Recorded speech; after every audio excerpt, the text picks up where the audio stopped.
Cette spéciale Davos, j'ai le plaisir d'accueillir sur le plateau Nathalie Janson. Bonjour Nathalie. Bonjour. Professeur d'économie à Neoma Business School. Jean-Hervé Lorenzi. Bonjour Jean-Hervé. Bonjour. Président fondateur des rencontres économiques d'Aix-en-Provence. L'anti-Davos, le contre-Davos. Non, l'inverse. L'anti, c'est rentrer déjà dans la logique de Davos, de crispation avec les uns et les autres. Non, l'inverse, simplement l'ouverture et le caractère totalement mondial. Et Lionel Fontanier. Bonjour Lionel. Bonjour. Directeur de l'Institut des politiques macroéconomiques et internationales à la Paris School of Economics. Merci à tous les trois d'être présents pour débriefer Davos et évidemment l'actualité de la semaine. Alors la surprise trumpiste de la soirée hier, c'était donc l'annonce par le président américain qu'il renonçait finalement à ses menaces d'augmenter les droits de douane pour les 8 pays, dont la France, qui ont envoyé des militaires au Groenland. Le président américain aurait élaboré, je cite, le cadre d'un futur accord sur le territoire autonome du Danemark avec le secrétaire général de l'OTAN, Mark Rutte, qu'on va écouter tout de suite, Mark Rutte.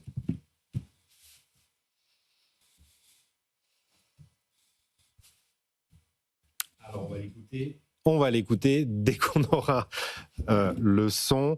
On peut peut-être commencer par voir un peu ce que vous retenez les uns et les autres du discours de Donald Trump hier. Je commence avec vous, Lionel Fontanier.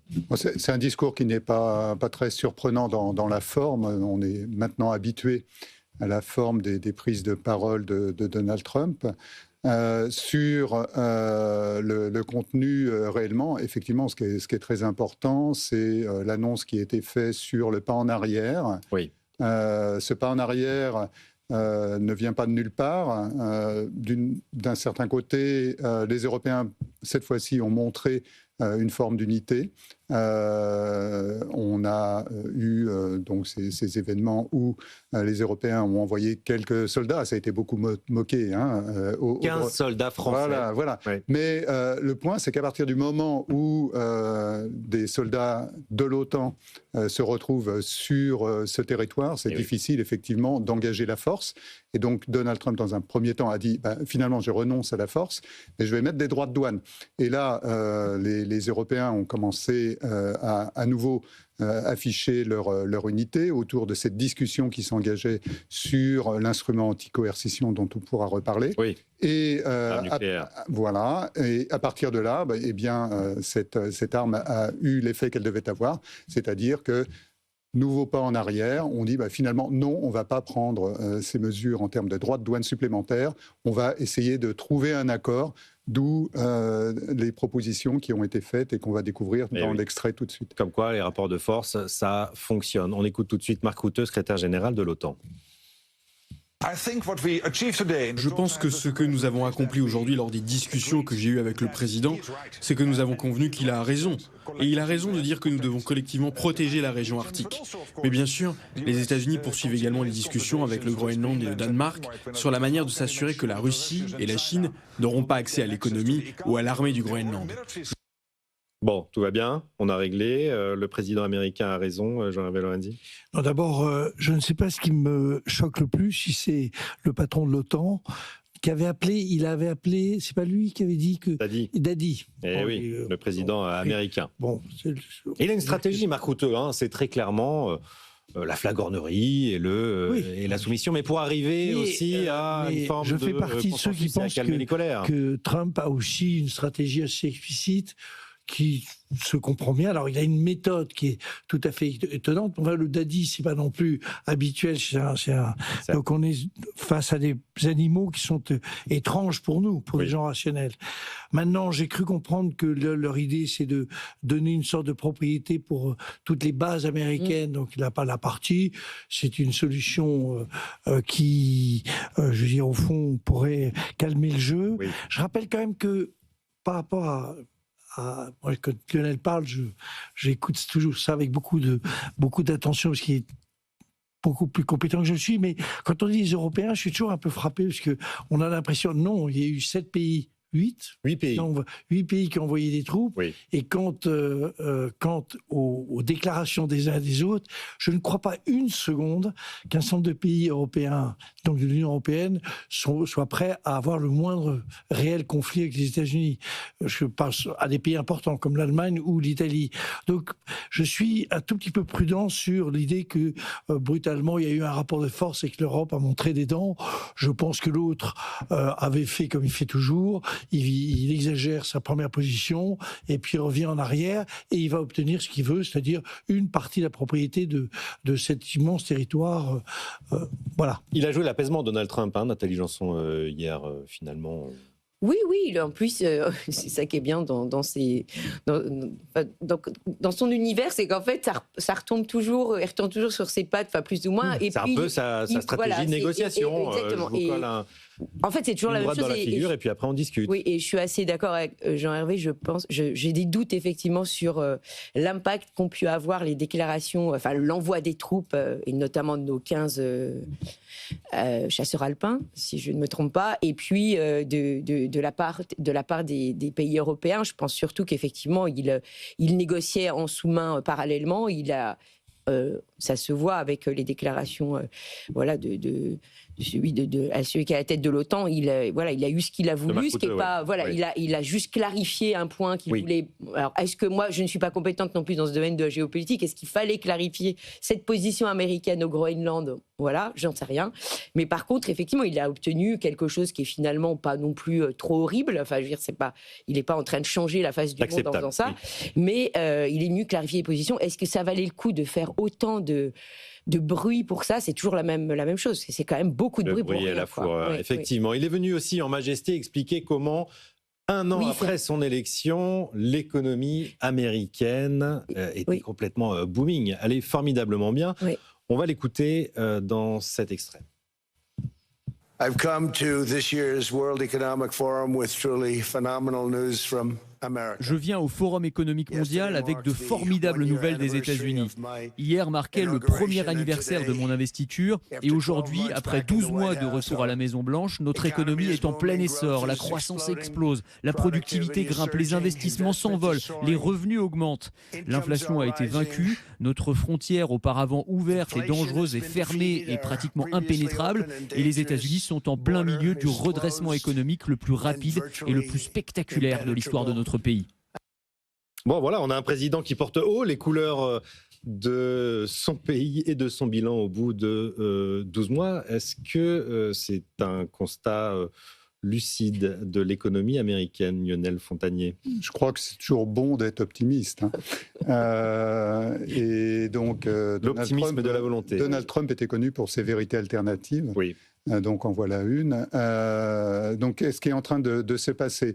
L'économie américaine se porte correctement. Le taux de croissance en 2025 a été à peu près de 2%. On aurait pu espérer un petit peu plus, mais c'est ce qu'on a eu. Et en fait, l'économie américaine est nourrie, non pas la croissance américaine est nourrie non pas par les droits de douane, mais en fait par quelque chose qui s'appelle l'intelligence artificielle, qui impose d'énormes investissements en infrastructure, en énergie, en développement des centres de calcul, etc. Et tout. Donc tout ça a boosté la croissance américaine, et ceci se retrouve évidemment dans les indices, dans une partie des indices boursiers, avec une surévaluation donc des valeurs qui sont liées à l'IA, avec des price earning ratio qui sont à 40, donc ce qui fait juste aucun sens, quoi. Donc on est dans une bulle, et cette bulle a poussé la croissance américaine. Donc ça, c'est un succès qui n'est pas attribuable à Donald Trump, c'est un succès qui est attribuable au progrès technique. Ce que Donald Trump fait simplement, c'est d'aller dans une direction de dérégulation complète du secteur, ce qui, du point de vue donc de ce secteur, peut être une relativement bonne nouvelle par rapport, par exemple, aux réglementations qui sont prises dans le digital en Europe. Et on sait que les Américains sont assez offensifs là-dessus aussi. Donc ça, c'est le premier point. Sur l'inflation, L'inflation n'explose pas aux États-Unis. Et oui, contrairement à ce qu'on attendait, les droits de douane étaient censés être inflationniste. Oui et non. C'est-à-dire, les droits de douane, je vais d'abord dire pour l'inflation où on en est. L'inflation, on est sur une trajectoire, on est à 2, quelque chose, 2,7, voilà. Mais on est sur une trajectoire où l'inflation sous-jacente va vers 3%. Donc, l'inflation n'est pas du tout maîtrisée aux États-Unis. Et en particulier, elle n'est pas maîtrisée sur les produits de première consommation des ménages. Et donc, il y a un problème de pouvoir d'achat qui s'annonce aux États-Unis et qui s'annonce dans la perspective des midterms, des élections de midterms de novembre. Et donc ça n'est pas bon pour Donald Trump, d'où les dispositions qu'il a prises sur un certain nombre de produits. Il s'est aperçu, par exemple, que les Américains buvaient du café, donc il a retiré les droits de douane. Il s'est aperçu que les Américains buvaient du jus d'orange, que les Américains mangeaient des avocats. Donc tout ça, c'est des mesures qui ont été prises, plus les cartes de paiement avec des limites à 10%. Tout ça a été pris pour essayer de rendre du pouvoir d'achat aux Américains qui sont victimes de cela. Alors, est-ce que pour autant c'est de l'inflation ? Pour que ce soit de l'inflation, eh bien cette marche, c'est plus cher instantanément, mais cette marche correspondant à la mise en place des droits de douane, elle devient de l'inflation que si la hausse des prix est auto-entretenue. Là, on a eu une hausse des prix. C'est les 15%, et donc à la douane. Mais ensuite, pour que ça devienne une inflation, il faut que ça soit auto-entretenu. Et pour que ça soit auto-entretenu, il faut que ça ait une boucle salaire. C'est une boucle prix-salaire. Voilà, c'est une boucle prix-salaire qui se met en place. Et pour que la boucle prix-salaire se mette en place, il faut évidemment qu'il y ait des tensions sur le marché du travail américain. Or, aujourd'hui, les États-Unis créent beaucoup moins d'emplois qu'ils n'en créaient auparavant. Et ça, c'est compensé par le fait qu'ils ont une politique anti-migratoire. Donc, il y a moins de demandes de travail, moins d'offres de travail. Juste un chiffre, les États-Unis ont créé l'année dernière quelque chose comme 500 000 emplois, un petit peu plus. L'année d'avant, c'était 2 millions. Donc, on est sur un freinage considérable donc, de la création d'emplois. Beaucoup moins de mobilité professionnelle donc, sur le marché du travail. Mon propos est de dire que le constat est un tout petit peu plus nuancé que ce qu'on a entendu. Oui, Hervé, il y a quand même un sujet, évidemment, que Donald Trump n'évoque pas là dans son discours, c'est le double déficit des États-Unis, un déficit budgétaire absolument majeur et, en termes de biens, un déficit commercial lui aussi très important. D'abord, je trouve que je suis 1000 fois d'accord avec tout ce que vient de dire Lionel, et cette idée assez simple au fond que quand on parle d'inflation, d'abord sur les chiffres, moi qui suis le plus âgé de la bande ici, je rappelle juste quand Carter cède le pouvoir à Reagan, l'inflation aux États-Unis est d'un peu plus de 15%. Donc je veux dire, et que ma génération a vécu en France avec des taux d'inflation qui étaient supérieurs à 10%. Donc même 3%, ça pose un problème politique, mais ça reste raisonnable. Ça reste quand même gérable. Et il y a effectivement le fait que on emploie ce terme souvent de manière un peu indistincte entre un choc, un mouvement, et puis un processus qui s'entretient et personne ne sait aujourd'hui s'il va s'entretenir, et l'argument sur le marché du travail me paraît très fort. Après, le double déficit, oui. Je veux dire... est-ce que ça affaiblit les États-Unis sur la scène internationale, quoi ? C'est un peu ça le sujet. Il y a des faiblesses dans ce pays. Je ne crois pas une seconde, mais j'essaie juste de voir...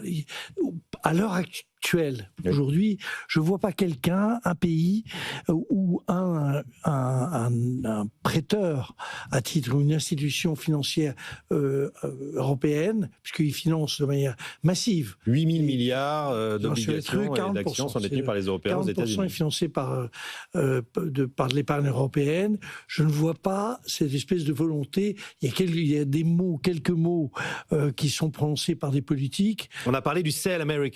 Il y a des fonds danois qui ont commencé. Je ne crois pas une seconde que les gens vont prendre le moindre risque de se remettre, de remettre tout ça en cause, ces flux financiers. D'ailleurs, pour la raison qui a été évoquée par Lionel, c'est que le progrès technique, l'innovation, l'IA, tout ceci se trouve, et donc derrière la rentabilité de l'investissement est évidemment plus forte aux États-Unis qu'elle ne l'est en Europe, dans les pays européens, et donc tant qu'il y a de l'argent à faire, je pense que les choses ne vont pas se modifier de manière forte. Et avec la chute du dollar, on aurait beaucoup à perdre aussi à vendre maintenant. C'est moins 12% en un an, effectivement. Les États-Unis qui nous mènent vers un nouveau monde.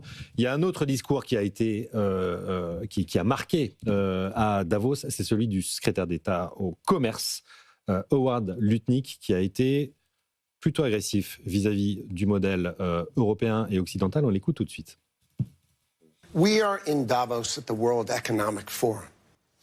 Nous sommes à Davos, au Forum économique mondial, et l'administration Trump et moi-même, nous sommes ici pour porter un message très clair. La mondialisation a échoué pour l'Occident et les États-Unis. C'est une politique qui a échoué.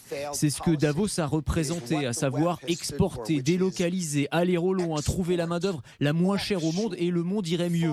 Le fait est que cela a fait reculer l'Amérique et a abandonné les travailleurs américains. The fact is, it has left America behind. It has left the American workers behind.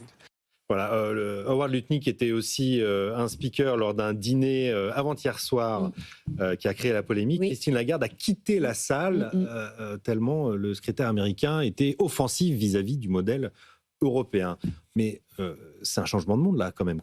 C'est surtout qu'il dit des contre-vérités. Enfin, c'est ça qui est terrible. C'est-à-dire qu'il est en train de dire des trucs complètement faux. Si vous prenez des rapports du commerce, du WTO sur le commerce, tous les rapports montrent qu'effectivement, le commerce international... L'Organisation mondiale du commerce. Oui, l'Organisation mondiale du commerce a bénéficié à l'ensemble des pays, en particulier aux pays moins développés. C'est-à-dire qu'à la fois, dans les pays moins développés, on a eu plus de prospérité et moins d'inégalités au sein de ces pays. Donc déjà, c'est faux que le commerce international n'a pas créé d'avantages. Elle a créé des avantages. Et même au sein des États-Unis, je veux dire, là, c'est typiquement le discours qui veut focaliser sur une catégorie de travailleurs donc, qui ont vu, sans aucun doute, je ne remets pas en cause que le commerce international peut effectivement déplacer les emplois sur le marché du travail, mais c'est au même titre que la technologie. Donc focaliser, dire que c'est le commerce qui est responsable de ça, on peut aller aussi sur le progrès technique. Alors c'est pas bien le progrès technique. Je suis désolée, c'est quand même les États-Unis, ça représente le progrès technique et je n'entends pas parler de ça. Donc c'est effectivement vraiment d'une très grande mauvaise foi que de dire qu'en fait c'est le commerce qui est responsable d'effets négatifs, alors que c'est tout l'inverse pour les États-Unis. En même temps, il y a un combat presque gramscien de lutte d'hégémonie culturelle qui s'impose là avec les États-Unis. Je veux dire, en Europe et en France, tout particulièrement en réalité, le Mercosur n'a pas eu très bonne presse non plus. Le Mercosur, dont le Parlement européen, Lionel Fontanier, vient de porter le dossier à la Cour de justice de l'Union européenne. Donc, est-ce que Lutnick n'est pas en train simplement de dire, avec des mots assez directs et brutaux, mais que le monde a changé et qu'il va falloir s'y adapter ? Moi, je pense que non. Je pense que Lutnick ici reprend une vieille antienne qui a été entendue beaucoup aux États-Unis, déjà sous la première mandature Trump. Donc c'est l'idée que les États-Unis ont été ruinés par le commerce international et plus spécifiquement que les États-Unis ont été ruinés par la Chine. Et donc, l'inspirateur de Donald Trump sur ces sujets, c'est Peter Navarro, qui a été mis un tout petit peu sur le côté maintenant, mais qui est l'auteur d'un livre célèbre aux États-Unis, dont le titre était Death by China. Donc, c'est même pas la peine de traduire. Tout le monde voit bien quelle est l'intention profonde de ce livre. Et il y avait un documentaire qui avait été fait par la télévision américaine à partir de ce livre. Et Donald Trump, lors de son premier mandat, se plaisait à dire que c'était un de ses documentaires préférés qu'il regardait en boucle. Donc, que dit en fait ce point ? Ça nous dit que les États-Unis, effectivement, se sont trouvés en concurrence avec la Chine, ça c'est vrai, que la Chine s'est développée via l'exportation. C'est vrai au départ, mais pas que. Et donc, il y a eu des travaux académiques qui ont été faits aux États-Unis qui montrent effectivement que dans les marchés locaux du travail qui ont été le plus exposés à la concurrence chinoise, il y a eu moins de création d'emplois, plus de destruction d'emplois, moins de salaires par rapport aux marchés locaux qui étaient moins exposés à la concurrence chinoise. Donc c'est en différence. Donc si vous voulez, donc ils ont raison. Non, parce que c'est une question de deux ascenseurs. Donc supposez que deux ascenseurs montent et que vous êtes dans l'ascenseur qui monte le moins vite. Eh bien, vous montez quand même, mais vous voyez l'autre ascenseur monter plus vite. Et donc c'est exactement ce qui s'est passé aux États-Unis. Les États-Unis se sont enrichis, mais il y a des poches de main-d'œuvre, des régions qui sont tout à fait facilement identifiables, qui se sont appauvries relativement au reste, voire appauvries en termes absolus. Et ce que l'on peut calculer très précisément, c'est quelle est donc le ratio des gains des uns avec les pertes des autres, et les pertes sont beaucoup plus concentrées que les gains sont plus diffus, donc les pertes sont beaucoup plus ressenties, ce qui pose un problème politique, notamment au parti de Donald Trump, ce qui a conduit à l'émergence du Tea Party. Des MAGA, America First, Nathalie Janson. Là on est vraiment en plein public choice, c'est-à-dire qu'on a les bénéfices concentrés et les coûts diffus, donc forcément c'est les coûts, dans le sens où en fait le bénéfice politique c'est d'adresser la population qui a perdu objectivement, mais comme je disais tout à l'heure, ils n'ont pas perdu que à cause du commerce, ils perdent en permanence par rapport au changement économique. Et ce qui est effectivement, on oublie de préciser, c'est que les exportations chinoises aux États-Unis, ça a permis des imports, ça a permis de réallouer des ressources qui ont été prioritairement dans ces industries qui ont à forte valeur ajoutée comme l'IA. Ça a libéré des ressources qu'on a pu allouer loin, et donc là, ils ont été gagnants. Donc il faut effectivement arrêter de regarder que un seul un flux, parce qu'en fait, non, quand il y a des importations, il y a effectivement après une réallocation, puisqu'il y a on gagne, il y a donc des gains qui permettent une réallocation des fonds ailleurs. Jean-Hervé, puis Lionel. Oui, moi je crois qu'on est d'accord sur tout. Tous les pays se sont enrichis, il y a eu une évolution positive, et c'est vrai que, comme le disait Veblen, ce qui compte, c'est la comparaison qu'on fait avec les autres. C'est la jalousie est quand même un moteur extrêmement fort de la nature humaine. Deuxième sujet, moi j'aime bien cette idée qu'on réintroduise le progrès technique. C'est le même débat. Évidemment que le progrès technique, on dit, alors il y a un débat vraiment de très bon niveau sur l'impact de l'IA. On est en train de dire, des très bons économistes disent, ça va toucher finalement assez peu de... On a des positions diamétralement opposées entre deux prix Nobel d'économie. Donc ça veut dire que j'ai bien dit, des très bons économistes, très de chez. Troisième aspect, c'est vrai que, alors laissons tomber un instant Trump et l'Amérique, mais c'est vrai que le monde occidental a décidé, en gros, dans les années 2000, que nous étions formidables, que nous avons privilégié le consommateur, et nous avons considéré que c'était top de transférer une partie des activités industrielles de nos pays, et c'est le cas de la France. La désindustrialisation, elle est venue assez largement de ça. Ça a été une décision volontaire. C'était l'usine faiblesse portée par Serge Tchuruk. On avait oublié juste une chose, c'est que la Chine avait été la première puissance économique du monde jusqu'en 1820, et que on voit très bien que non seulement ils ont, comme ça a été dit, ils ont un mouvement qui a été impulsé par leurs exportations, l'usine du monde, puis maintenant ils sont très puissants, et la lutte qu'on retrouve au Groenland entre les États-Unis et la Chine, je ne sais pas bien quelle sera l'évolution, mais elle est inscrite dans la réalité. Je ne suis pas sûr que les Chinois soient plus tendres vis-à-vis des États-Unis que la réciproque. Le problème, c'est que nous, Trump, on l'a tous les jours, et que Xi Jinping, on l'a beaucoup plus rarement. Et en plus, il parle en chinois, donc c'est plus compliqué. Lionel, moi je voulais savoir justement, alors je ne sais pas si la Chine fait partie du Sud global, mais comment les autres parties du monde s'organisent? Est-ce qu'elles sont encore dans l'ouverture des traités de libre-échange, ou est-ce que cette dynamique de refermement sur soi s'accélère ailleurs dans le monde aussi qu'entre les deux rives de l'Atlantique? Il y a deux mouvements qui sont à l'œuvre. Le premier mouvement, c'est que le Sud global, pour reprendre votre expression, s'organise dans tout un tas de forums qu'on connaît bien, en signant des accords commerciaux, en investissant beaucoup Sud-Sud. Donc tout ça fonctionne merveilleusement, en échangeant des produits industriels contre des matières premières.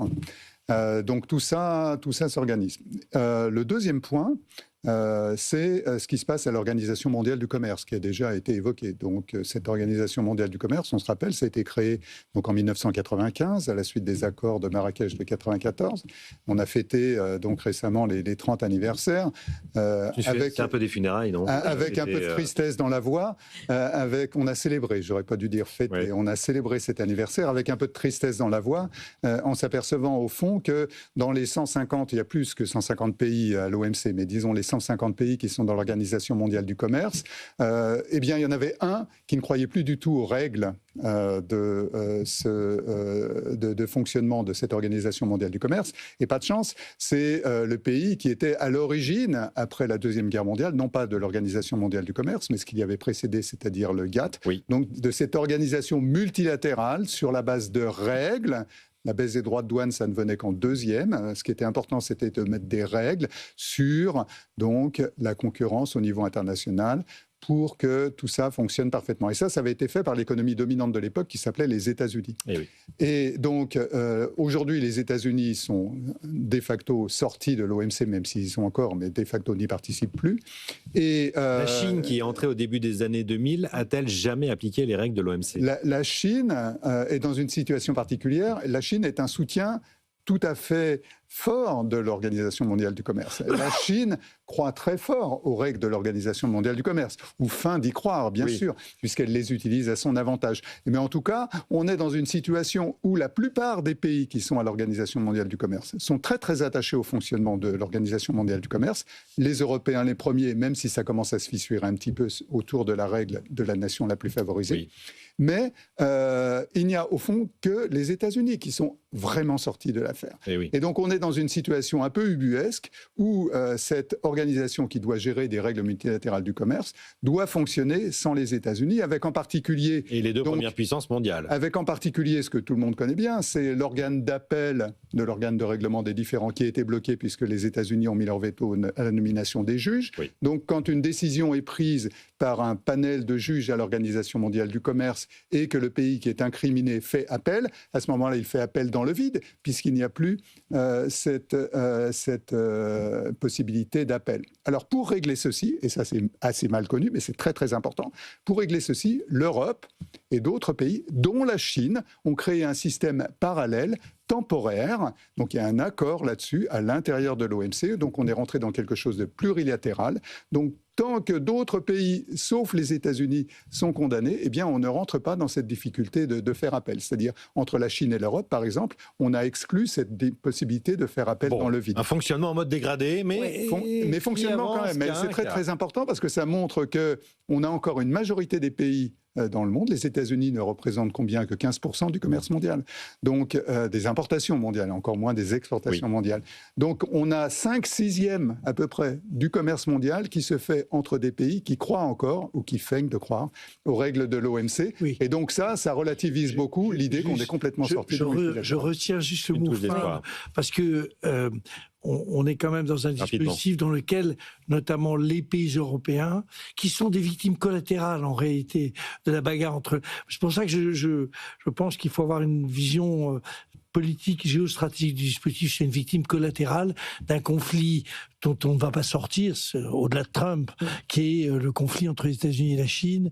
Le premier et le second, c'est une vieille histoire qui... Mais justement, on va voir l'Europe dans tout ça. Et l'Europe dans tout ça, a-t-on les moyens d'une riposte ? Ce sera la seconde partie de l'émission. On se retrouve tout de suite. Ne quittez pas, après une très courte pause de publicité. À tout de suite.